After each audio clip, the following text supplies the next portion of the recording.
नमस्कार दोस्तों। देखिए, अभी हाल ही में गुजरात और हिमाचल प्रदेश के चुनावों के साथ साथ कई उपचुनाव भी हुए हैं।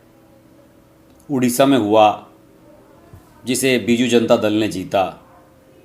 कांग्रेस ने जीता। राजस्थान में सरदार शहर सीट है, उसका चुनाव। समाजवादी पार्टी ने मैनपुरी का उपचुनाव जीता, उत्तर प्रदेश का। राष्ट्रीय लोकदल ने उपचुनाव जीता खतौली का, उत्तर प्रदेश का विधानसभा सीट का। समाजवादी पार्टी रामपुर जैसी महत्वपूर्ण सीट हार गई, आजम खां की जो सीट थी। इन सब को लेकर चर्चाएं हुई, लेकिन किसी भी उपचुनाव को लेकर इस तरह की बात नहीं आई कि वहां पर सरकार खतरे में है। उड़ीसा का जो चुनाव है, चलिए साहब, बीजू जनता दल ने जीत लिया, वहां का तो मुद्दा ही छोड़िए। अशोक गहलोत पर ऐसा कोई दबाव नहीं था कि अगर वो चुनाव हार गए तो उनकी सरकार चली जाएगी। योगी आदित्यनाथ की सरकार होते हुए भी 2 चुनाव हार गई भारतीय जनता पार्टी। मैनपुरी का लोकसभा सीट का उपचुनाव और साथ ही साथ खतौली का उपचुनाव विधानसभा सीट का, जो बीजेपी की अपनी सीट थी। लेकिन आदित्यनाथ पर कोई, योगी आदित्यनाथ पर कोई इस पर शिकन पड़ती हुई नजर नहीं आई। लेकिन बिहार में देखिए, बिहार की कुढ़नी विधानसभा सीट का उपचुनाव जेडीयू क्या हार गई कि नीतीश कुमार से इस्तीफे की मांग होने लगी है। और ये मांग राष्ट्रीय जनता दल से हो रही है। राष्ट्रीय जनता दल, लालू प्रसाद यादव की पार्टी, जिनके सहयोग से अभी हाल ही में सरकार बनाई है नीतीश कुमार ने। चुनाव तो 2020 में बीजेपी के साथ मिलकर लड़े थे, लेकिन अभी कुछ महीने पहले इन्होंने बीजेपी से नाता तोड़कर राष्ट्रीय जनता दल के साथ सरकार बना ली थी। और ये दूसरी हार है। अभी 1 महीना पहले ही एक और उपचुनाव बीजेपी ने वहां पर जीता है, वो है गोपालगंज की विधानसभा सीट का उपचुनाव।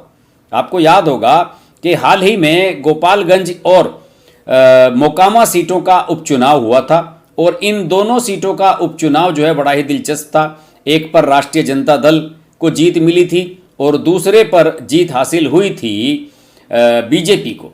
उस उपचुनाव से भी बहुत सारी खबरें चली थी, बड़ा हंगामा हुआ था और लोग ये कहने लगे थे कि यार ये क्या हो गया। और दोनों ही सीटों पर देखिए हुआ क्या था। मोकामा उपचुनाव में आरजेडी के प्रत्याशी अनंत सिंह की पत्नी नीलम देवी जीत हासिल की थी। उन्हें लालू प्रसाद यादव की पार्टी, नीतीश सपोर्ट कर रहे थे, और बीजेपी की सोनम देवी की हार हुई थी। दूसरी ओर जो गोपालगंज का उपचुनाव था, वहां पर बीजेपी की कुसुम देवी ने आरजेडी के मोहन गुप्ता को हरा दिया था, लालू के कैंडिडेट को हरा दिया था, और लगभग 3-3.5 हजार वोटों का अंतर था, कम अंतर से हारे थे। लेकिन इन उपचुनावों के नतीजों ने बड़ी ही मुश्किल स्थिति पैदा कर दी है नीतीश कुमार के लिए। अभी देखिए ताज़ा चर्चा क्या है। अभी जब नरेंद्र मोदी ने अपनी स्पीच दी चुनाव के बाद, जो जीत हासिल हुई है गुजरात में शानदार, उसके बाद जब नरेंद्र मोदी ने स्पीच दी तो उन्होंने इसकी जीत का भी जिक्र किया है। कुढ़नी से बीजेपी के जो केदार गुप्ता जीते हैं, इस पर उन्होंने कहा है कि ये आने वाले दिनों के संकेत हैं। और राष्ट्रीय अध्यक्ष हैं जो बीजेपी के, जेपी नड्डा, उन्होंने कहा कि बिहार की जनता प्रधानमंत्री मोदी के साथ है, वो उनमें बिलीव कर रही है। और हालांकि तेजस्वी यादव जो डिप्टी सीएम है बिहार के, नीतीश के सहयोगी हैं इस समय, राष्ट्रीय जनता दल के सर्वे सर्वा हैं। लालू प्रसाद यादव की तो किडनी ट्रांसप्लांट हुई है, वो तो सिंगापुर में हैं, और उनके ऑपरेशन होने के तुरंत बाद तेजस्वी यादव भारत लौट आए हैं।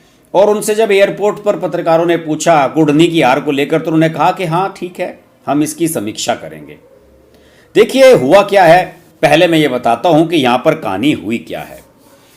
कुढ़नी जो सीट है, यहां पर एक तरीके से देखा जाए तो नीतीश कुमार की लगातार तीसरी हार हुई है। वो कैसे? 2020 में जब चुनाव हुआ था तो यहां पर बीजेपी और नीतीश कुमार एक साथ थे, और बीजेपी के प्रत्याशी थे यहां पर केदार गुप्ता।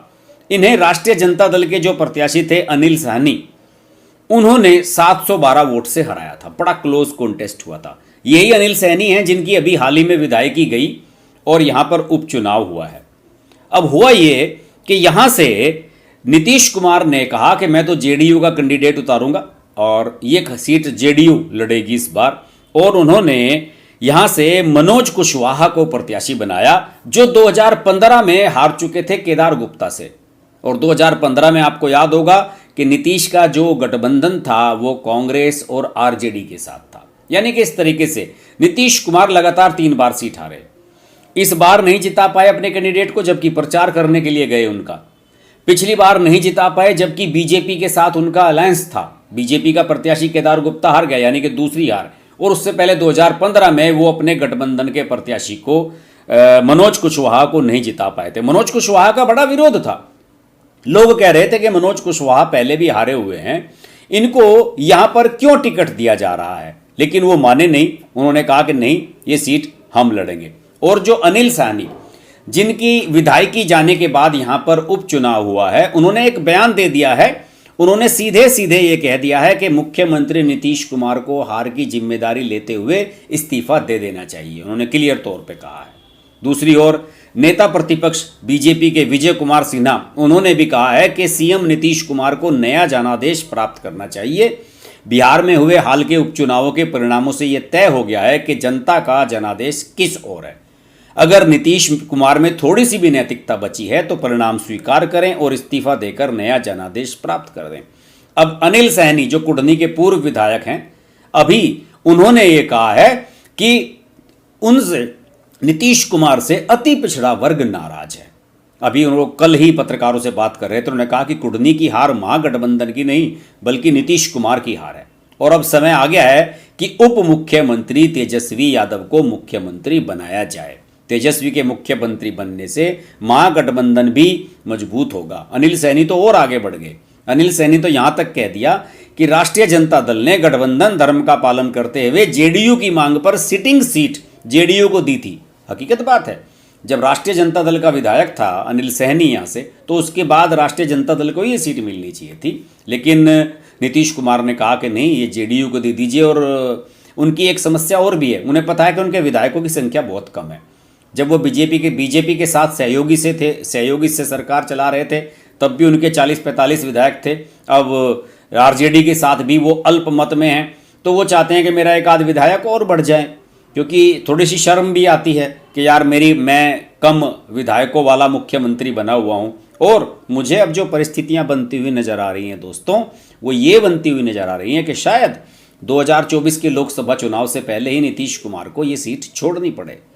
मैं आपको बता दूं कि नीतीश कुमार कुढ़नी उपचुनाव में प्रचार करने गए थे, और हाल ही में वो गोपालगंज और मोकामा में जो उपचुनाव हुआ था, जहां पर आरजेडी चुनाव लड़ रही थी, वहां पर प्रचार नहीं करने गए थे। इस बात को लेकर भी आरजेडी में बेचैनी है, और आरजेडी के लोग ये कह रहे हैं कि नीतीश कुमार को अब मुख्यमंत्री बने रहने का कोई हक नहीं है।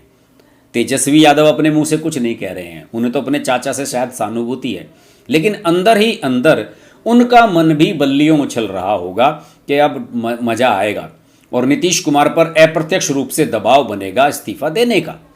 भाजपा के वरिष्ठ नेता यहाँ के और जो डिप्टी सीएम रहे हैं नीतीश कुमार के साथ, कई बार राज्यसभा के सांसद हैं बीजेपी के सुशील मोदी, उन्होंने भी इस्तीफे की मांग की है। सुशील मोदी ने कहा कि चुनाव में लालू प्रसाद के नाम का भी उपयोग किया गया, उनके किडनी ट्रांसप्लांट का विषय उठाकर इमोशनल कार्ड खेला गया। मुख्यमंत्री ने भी कई सभाएं की और इस चुनाव को प्रतिष्ठा का प्रश्न बनाया, लेकिन फिर भी जीत भाजपा ने हासिल की। भाजपा नेता और राज्य के पूर्व मंत्री सम्राट चौधरी का भी एक बयान आया है कि लोगों ने प्रधानमंत्री नरेंद्र मोदी पर भरोसा व्यक्त किया है और यह चुनाव परिणाम महागठबंधन के मुंह पर तमाचा है। जनता दल यूनाइटेड के वरिष्ठ नेता हैं उपेंद्र कुशवाहा, जो अभी जेडीयू के साथ जुड़े हैं, अपनी पार्टी भी बना ली थी उन्होंने भी ट्वीट किया और पूर्व प्रधानमंत्री अटल बिहारी वाजपेयी की कविता की कुछ पंक्तियों के साथ अपना एक ट्वीट लिखा कि कुढ़नी के परिणाम से हमें बहुत कुछ सीखने की जरूरत है। पहली सीख, जनता हमारे हिसाब से नहीं बल्कि हमें जनता के हिसाब से चलना होगा। बिहार बीजेपी के अध्यक्ष संजय जायसवाल ने भी ये कहा है कि इस जीत से साबित हो गया है कि महागठबंधन की बात सिर्फ ढकोसला है, और कुढ़नी की जीत ने यह भी साबित किया है कि प्रधानमंत्री मोदी के साथ बिहार की जनता है। यह जीत इसलिए भी बड़ी है क्योंकि कुढ़नी में 7 दलों के महागठबंधन और एक दल जो नीतीश जी के गुलामी में हमारा वोट काटने में लगा था, 8 दलों को पराजित करके भाजपा ने यह जीत हासिल की है। तो इस पर बड़ी चर्चाएं हो रही हैं, इस पर बड़ा बवाल मच रहा है। मुझे लग रहा है कि आने वाले समय में नीतीश कुमार को बड़ी ही दिक्कतों का सामना यहाँ पर करना पड़ सकता है, और इस उपचुनाव को लेकर सभी में बड़ी ही चर्चाएं थी, बड़ा ही गर्मा गर्मी का माहौल था, और इसमें जो यहाँ पर समीकरण बनकर नजर आए, थोड़ा सा मैं इस सीट के बारे में डिटेल से आपको बताना चाहूँगा कि यहाँ से केदार गुप्ता जीते हैं बीजेपी के, उन्हें 76,722 वोट मिले। मनोज कुशवाहा जेडीयू के 73,073 वोट मिले। और यहाँ पर वीआईपी पार्टी जो मुकेश सहनी वाली पार्टी है, उसके नीलाभ कुमार भी यहाँ थे मैदान में और 10,000 वोट उन्हें भी मिले। इसके बावजूद भी बीजेपी ये सीट जीतने में सफल रही। ये एक बड़ा फैक्टर है यहाँ पर। इस पूरे यहीं पर स्वर्ण व दलित वोटों के साथ साथ सहनी मत भी बीजेपी की जीत का कारण बने। और इसमें सहनी मतों में विभाजन तो हुआ ही है। कुछ सहनी मत साथ चले गए वीआईपी पार्टी के और कुछ मिल गए इनको। असदुद्दीन ओवैसी की पार्टी के भी एक मुस्लिम कैंडिडेट यहाँ मैदान पे थे, जिन्हें 3,206 वोट मिले। तो ये बहुत ही खास रहा। यहाँ पर जो समीकरण लोगों ने जातीय समीकरण निकाले हैं इस सीट के उपचुनाव के, इसमें वैसे भी ये जो सीट है कुढ़नी की, मैं आपको बताऊं कि यहाँ हमारा मामूली, यहाँ पर जो जीत हार का अंतर है वो मामूली अंतर से ही होता रहा है। 2015 में केदार गुप्ता 11,070 वोटों से जीते थे। उपचुनाव 2015 का जो चुनाव था बिल्कुल उसके जैसा ही रहा और यहाँ पर बड़ा नज़दीकी कॉन्टेस्ट हुआ। और लोगों का ये मानना है कि भाजपा को यहाँ पर स्वर्ण वोट मिले, वैश्य वोट मिले, माझी, पासवान और महादलित ये सब उन्हें मिले हैं। जेडीयू के साथ कुर्मी वोट गए, कुशवाहा गए, मुस्लिम, यादव व राम समाज के वोट मिले। और वीआईपी ने सहनी वोटों का बंटवारा किया और जो जेडीयू के लिए नुकसानदेह साबित हुआ। बोचहा विधानसभा उपचुनाव में भी वीआईपी जो पार्टी थी उसके कारण ही भाजपा की हार हुई थी। और इस बार भी वीआईपी ने भाजपा की हार का दावा किया था, पर हो गया उल्टा और नुकसान हो गया महागठबंधन का। और नीतीश कुमार को अब स्थिति ये बन रही है कि उन्हें इस्तीफा देने के लिए मजबूर किया जा रहा है और उन पर दबाव बन रहा है। वैसे मुझे लगता है नहीं कि नीतीश कुमार 2025 तक सीएम रहेंगे, ये आप तय मान लीजिए। पहले राष्ट्रपति बनने का ख्वाब देख रहे थे, उस समय भी उनसे तेजस्वी यादव ने कह दिया था कि चाचा जी आप राष्ट्रपति बन जाओ, मुख्यमंत्री की कुर्सी मैं संभाल लूँगा। और कुछ ऐसी ही स्थिति मुझे लग रहा है कि आने वाले समय में बनेगी। और राष्ट्रीय जनता दल बड़ी पार्टी है, प्रेशर बनाएगी, ज़्यादा प्रभाव मांगेगी, ज़्यादा हक अपना मांगेगी। देखते हैं क्या होता है। अभी तो फिलहाल लालू प्रसाद यादव की तीमारदारी में सारा यादव परिवार लगा हुआ है, तेजस्वी, उनकी बहनें, सब कुछ। लेकिन मुझे लगता है कि 2024 के लोकसभा चुनाव से पहले शायद नीतीश कुमार को सीएम पोस्ट छोड़नी पड़े। अब इसके पीछे बहाना कुछ भी हो सकता है कि बहाना ये बनाया जाए कि प्रधानमंत्री पद के लिए दावेदार बनने जा रहे हैं नीतीश कुमार, इसलिए वो इस सीट पर वो अब मुख्यमंत्री नहीं रहेंगे और उन्हें पीएम फेस बना दिया गया है। तो ऐसी स्थिति में भी उनकी जो क्या कहना चाहिए कि मुख्यमंत्री इतने लंबे समय से रहने की जो परंपरा चली आ रही है, वो परंपरा मुझे लगता है कि खत्म होती नजर आएगी। फिलहाल स्थिति यही है कि नीतीश कुमार को अपने भी घेर रहे हैं, विरोधी भी घेर रहे हैं, उनके पुराने साथी भी घेर रहे हैं। लल्लन सिंह ने भी कह दिया है, लल्लन सिंह कह रहा हूँ कि वो जो राज्यसभा के इनके पुराने साथी भी रहे हैं, इनके प्रशांत किशोर, उन्होंने भी कह दिया है कि ये नीतीश कुमार का फेलियर है, उन्हें इसमें इसकी जिम्मेदारी लेनी चाहिए और नीतीश कुमार का ग्राफ नीचे जा रहा है, उन्हें होशियार रहने की ज़रूरत है। तो देखते हैं नीतीश कुमार का क्या होता है।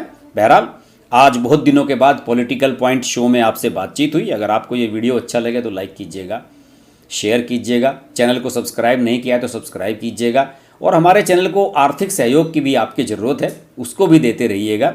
हमारी बैंकिंग डिटेल्स नीचे दी गई हैं, IFSC कोड है उसमें, गूगल पे ID है, आप इसके माध्यम से भी हमें कंट्रीब्यूट कर सकते हैं। डिस्क्रिप्शन में भी सारी डिटेल हैं।